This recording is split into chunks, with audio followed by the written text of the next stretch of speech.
Hola a todos. Hoy vengo a hablaros de cómo emparejar altavoces con el amplificador. Aunque no soy nadie para ayudaros a escoger unos altavoces que vayan bien con el amplificador o para buscar ambos, puede que os interese saber qué hay que tener en cuenta para que haya una sinergia entre tu amplificador y tus cajas. Obviamente habrá que hablar de impedancias, potencias, sensibilidades, etcétera, etcétera, pero intentaré explicarlo lo más sencillo posible. Aunque sé que es algo farragoso y denso. Impedancias, empecemos por el principio. La impedancia la encontramos en las especificaciones del amplificador como también en la de los altavoces. Esta mide la resistencia eléctrica de sus componentes, se mide en ohms y es una parte muy importante para determinar la sinergia entre tus altavoces y tu amplificador. Los altavoces los encontrarás normalmente de 4 o de 8 ohmios y los amplificadores dan normalmente su rango entre 4 y 16 ohms.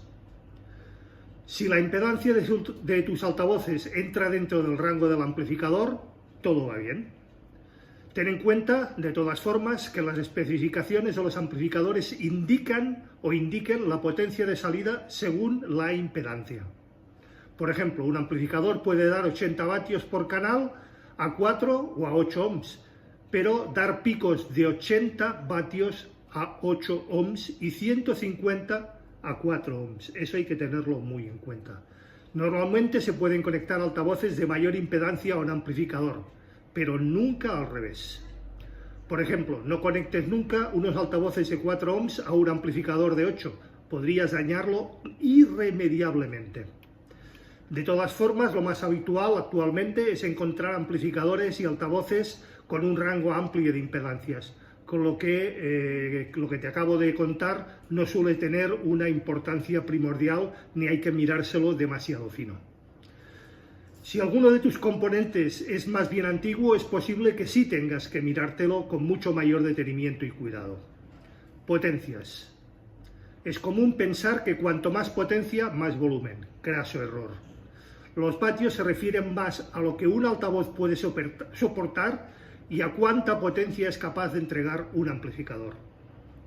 La potencia la suelen indicar en las especificaciones los amplificadores como potencia de salida continua o RMS y potencia dinámica o pico de potencia. Lo más importante a tener en cuenta es la potencia continua. Esto nos dice cómo de potente es un amplificador. Por ejemplo, 50 vatios de potencia continua a 8 ohms significa que este puede dar 50 vatios a un altavoz de 8 ohms. La potencia dinámica o potencia de pico mide la máxima potencia que puede entregar el amplificador en algunas circunstancias, que suelen durar unos escasos milisegundos, cuando alguna acción o pasaje así lo requiera. Verás que algunos fabricantes de altavoces simplemente indican la potencia recomendada dentro de un rango y no especifican ni la continua ni la dinámica. En estos casos, mira que la potencia continua del amplificador entre dentro del rango de potencia recomendado para tus cajas, evidentemente. Además, no es lo mismo watts de potencia que intensidad de potencia, amperes. Pero eso es cuestión un poco más técnica y más densa de explicar, como ya vimos en algunos anteriores posts. Sensibilidades. Este parámetro únicamente se encuentra en las especificaciones de los altavoces. Esta significa qué nivel de volumen o presión sonora son capaces de generar dichos altavoces a 1 metro de distancia, cuando se les aplica 1 vatio de potencia. Por ejemplo, un altavoz con una sensibilidad de 88 dB dará un volumen justo a un nivel si te sitúas a 1 metro de distancia y si lo amplificas a 1 vatio de potencia. Para que tengas una idea de lo que miden los decibelios, los dB, como ya vimos también en un anterior post, una conversación normal suele estar entre los 30 y los 50 dB. Un aspirador sobre los 70 dB, una calle con mucho tráfico puede llegar a los 85 dB, la sirena de la policía sobre los 90 dB y una discoteca o sala de conciertos podría llegar a los 110, 120 dB o más. Esto realmente no indica nada, pero es una forma de indicar cómo de fuerte suena un altavoz, evidentemente. Ya vimos en el anterior post referido a los dBAs cómo se miden y cómo se controlan. A misma distancia y a misma potencia de un amplificador, un altavoz con una cierta sensibilidad, por ejemplo, los 85 dB, sonará más bajo que uno más sensible, por ejemplo, uno de 91 dB, en la misma sala y configuración. Lo que tienes que tener en cuenta es que un altavoz, cuanto más sensible es, menos potencia de amplificador necesita para poder moverlo. A efectos prácticos podemos dividir la sensibilidad de un altavoz en tres rangos o tres franjas.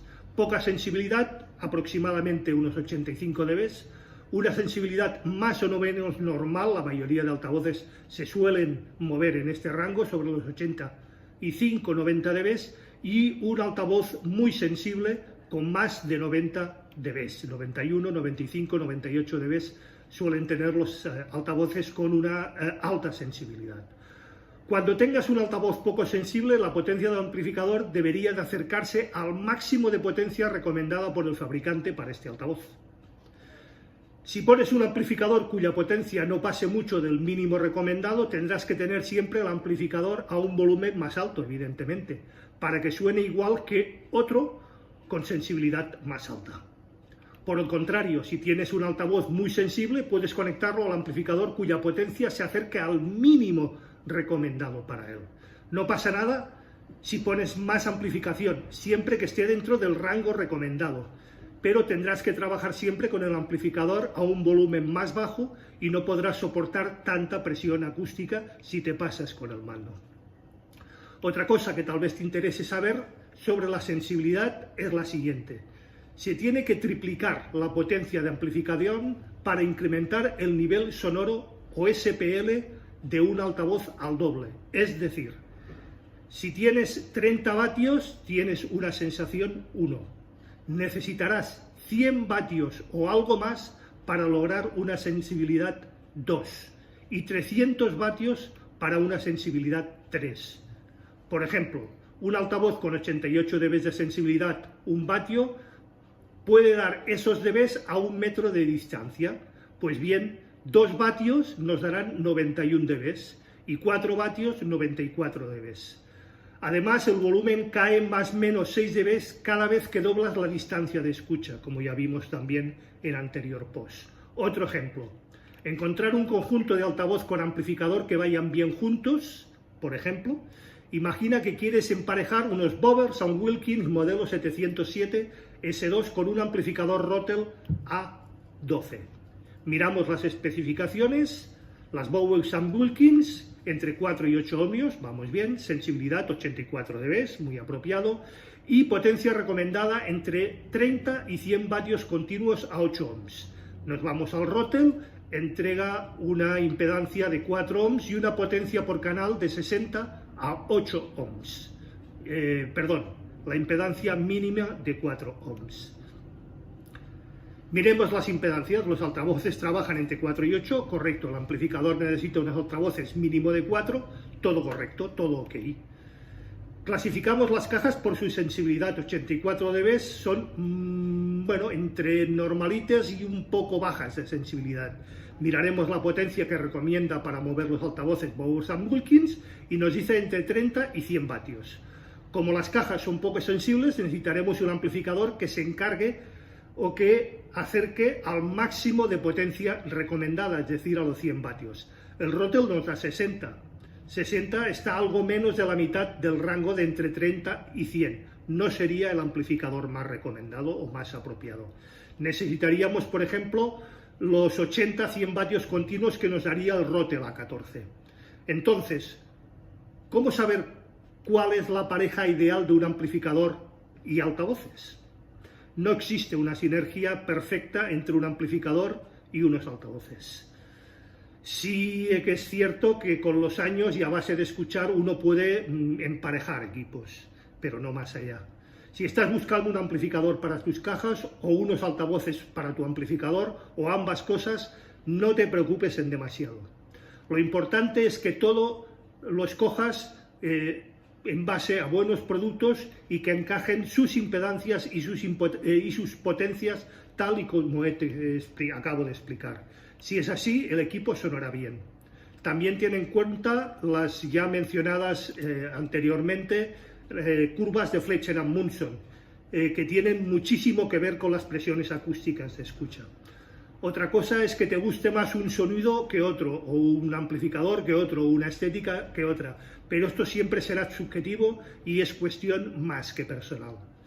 Pero siempre existen otros factores que afectarán al sonido final: el tamaño de tu sala, el tamaño de los altavoces, su ubicación en la sala, etcétera, etcétera. Y lo más importante, también es importante tu bolsillo. El peligro de utilizar un amplificador menos potente que el altavoz: en muchas ocasiones he escuchado a personas que han dañado sus altavoces a pesar de utilizar un amplificador con menos potencia que el altavoz. Parece mentira, pero es así. En cierta manera es comprensible que este genere ciertas dudas si se tienen claro algunos conceptos. ¿Cómo puede romperse un altavoz con un amplificador que genera menos potencia de la que soporta el altavoz? Pues muy fácil. El gran culpable es el problema de la distorsión. Para entender esto y de forma clara, analizaremos la naturaleza de la música y los parámetros con la amplificación y la distorsión. En otro post prometo el abondar y el profundizar en este apartado, pero a modo de resumen, mi comentario sería el siguiente. La música. Para empezar, podemos afirmar que cuando reproducimos música no tenemos la misma sinergia que en la parte alta que en la parte baja del espectro sonoro. El oído humano responde mal a las bajas frecuencias y necesitamos mucha más energía para escuchar los graves que los agudos. Estos se reflejan en nuestras famosas curvas isofónicas, las mencionadas curvas de Fletcher-Munson, y en las ponderaciones A, B y C de los sonómetros y los RTAs. Además, y de pasada, el comentario de que nuestro cerebro se comporta de forma logarítmica, como ya vimos también en anteriores posts, tanto en las cuestiones acústicas como en el resto de nuestros sentidos, bien sea la vista, el olfato, el tacto, etc. Pero esto da para otro post más denso y más complicado. Si analizamos la respuesta de frecuencia de una canción en un analizador RTA, un analizador de espectro, podremos ver que el contenido en altas frecuencias contiene normalmente entre 10 y 20 dB menos que las frecuencias medias y graves. Eso es lo más normal. Por tanto, incluso si trabajamos con un rango dinámico de 10 dB para los picos de señal de alta frecuencia, un valor bastante habitual, incluso puede llegar a ser algo más alto. El altavoz de agudos en cualquier caja acústica realmente estará soportando mucho menos de una décima parte de la potencia que tiene que aguantar las vías de medios y agudos. Recordad esto todos los que penséis en multiamplificar vuestra instalación. Es muy importante. Siempre la regla del 1, 3, 9, etcétera, para nuestros amplificadores en multiamplificación. Una caja acústica de 100 vatios tendrá un difusor de agudos que trabajará aproximadamente entre 15 y 20 vatios, la regla 1-3. Si el fabricante utiliza tweeters capaz de aguantar 20 vatios, que es lo habitual, sobredimensionar la resistencia de estos tweeters. Entonces tenemos que un factor de seguridad más grande para las altas frecuencias. Si el componente tiene que trabajar en condiciones normales con 100 vatios, aguantará el tweeter 20 vatios en picos. En un principio no deberíamos de tener ningún problema. Las capacidades de los componentes de una caja acústica están diseñadas para que la distribución natural de la energía en la música en rangos normales y en sus picos. El gráfico ya mencionado en el RTA podemos observar la distribución de la energía típica de la música, una caída de 6 dB octava a partir de aproximadamente 1 kHz, llegando a menos 20 dB a 10 kHz. La amplificación. Pasamos ahora al tema de la amplificación. Algunos dicen que lo más complicado. Lo primero que deberíamos tener en cuenta es que las especificaciones de la potencia de salida de un amplificador, que aparece en sus especificaciones técnicas, no es un valor absoluto. Insisto, no es un valor absoluto. Con esto quiero decir que en ocasiones los amplificadores pueden dar mucha más potencia de la que dicen en sus especificaciones. Eso sí, a una costa de una mucha mayor distorsión. Normalmente los fabricantes nos dan un ratio de potencia de salida en RMS a un nivel correcto de distorsión total armónica, y normalmente esta es muy baja. Pero si el usuario del amplificador envía más señal de la cuenta generando distorsión, la potencia de salida de este amplificador puede aumentar por encima de las especificaciones dadas por el propio fabricante. Por ejemplo, un amplificador con una potencia de 50 vatios RMS y una distorsión armónica total del 0,5% podrá llegar a generar, mediante sobresaturación, 100 vatios de potencia de salida. Sí, 100 vatios, el doble. Y probablemente mucha más potencia extra se generaría con distorsiones mucho más altas de las ya mencionadas. Y como ya hemos mencionado, esto dañaría irremisiblemente nuestros tweeters. Pasemos muy ligeramente sobre la distorsión. Distorsión en altas frecuencias. La potencia extra que se genera al sobrecargar la entrada del amplificador tiene, por tanto, mucha distorsión armónica, como acabamos de mencionar. Y esos armónicos son los que generalmente son peligrosos para nuestros altavoces de agudos. Partimos de la base que la distorsión armónica genera señales que no están presentes en la señal original y son múltiplos superiores de la señal original, es decir, armónicos múltiplos superiores a los de la propia señal. Para situarnos en esto, veamos la distorsión armónica generada por un tono de 1 kHz, tanto en la escala logarítmica como en la escala lineal. La distorsión generada al distorsionar la entrada de la interface con un tono puro genera distorsión armónica en frecuencias superiores al tono original, como hemos visto, aumentando de forma más que significativa el nivel de energía en los tonos agudos. Pero, ¿qué sucede cuando la señal que distorsiona el amplificador no es un tono puro, sino una señal de rango completo? Por ejemplo, una canción. Con esta distorsión se genera simplemente múltiplos superiores. El tweeter en una caja acústica es el que soporta siempre la mayor cantidad de distorsión, como hemos visto, cuando ésta se produce. Aunque la señal en un principio no tenga gran contenido en altas frecuencias, pero sí gran distorsión en estas frecuencias. Un contrabajo, por ejemplo, no tiene mucha señal en altas frecuencias, pero si esa señal del contrabajo distorsiona en la entrada del amplificador, ganará distorsión armónica en altas frecuencias y realmente tendremos un serio problema para nuestros tweeters. Ondas, factor de cresta, potencia de pico y potencia eficaz. Si visualizamos las ondas generadas mediante un osciloscopio o RTA o Real Time Analyzer, podemos entender mejor lo que sucede. Si introducimos en este una señal sinusoidal de tono puro, veremos que a la pantalla sus extremos superior e inferior se muestran con los contornos normalmente redondeados, como ya vimos, la sinusoide pura.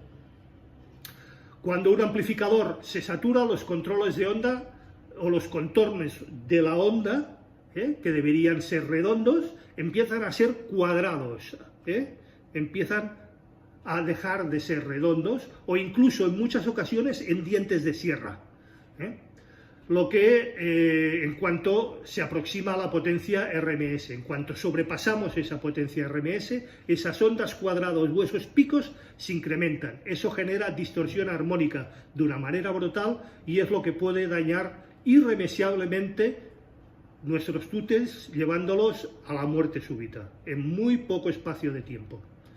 Sin embargo, si utilizamos un amplificador con mayor potencia, podrá generar los niveles de potencia requeridos sin producir este recorte, estas ondas cuadradas o estos picos, permitiendo que el sistema de altavoces reciba la señal amplificada con una distorsión normal y dentro de sus niveles de energía.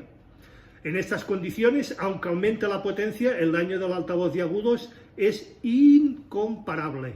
Recordemos que están diseñados con un factor de seguridad importante, normalmente el doble de lo que en su principio podrían soportar. Una cuestión importante para tener en cuenta es el factor de cresta. El factor de cresta es un coeficiente de valor de pico en la señal en su valor promedio o RMS. Los fabricantes de amplificadores se utilizan normalmente para medir la potencia de sus amplificadores, tonos puros, como ya hemos visto, y barridos de onda. Estas señales tienen un factor de cresta de aproximadamente 3 dB. Esto significa que la potencia de pico de un amplificador, la máxima potencia que puede soportar el amplificador sin averiarse durante un periodo de tiempo relativamente corto, es el doble de la potencia eficaz, potencia del amplificador que es capaz de desarrollar durante largos periodos de tiempo sobre una determinada carga nominal o sobre un número de ohmios nominal. Por tanto, los fabricantes utilizan señales con 3 dB de factor de cresta para darnos sus especificaciones. Sin embargo, nosotros normalmente podemos trabajar con música con un factor de cresta entre 15 y 20 dB, muchísimo más de lo que hemos visto. Si con un tono puro, con un factor de cresta de 3 dB, el amplificador genera 100 vatios de potencia eficaz, con una señal de factor de cresta de 20 dB, el mismo amplificador generará una potencia eficaz de más del doble. Por lo que queda claro que tiene bastante sentido el sobredimensionar en cierta medida los amplificadores con respecto a nuestros altavoces. Es también importante advertir la diferencia entre música en directo y música grabada o masterizada, debido a su diferencia de dinámica, evidentemente.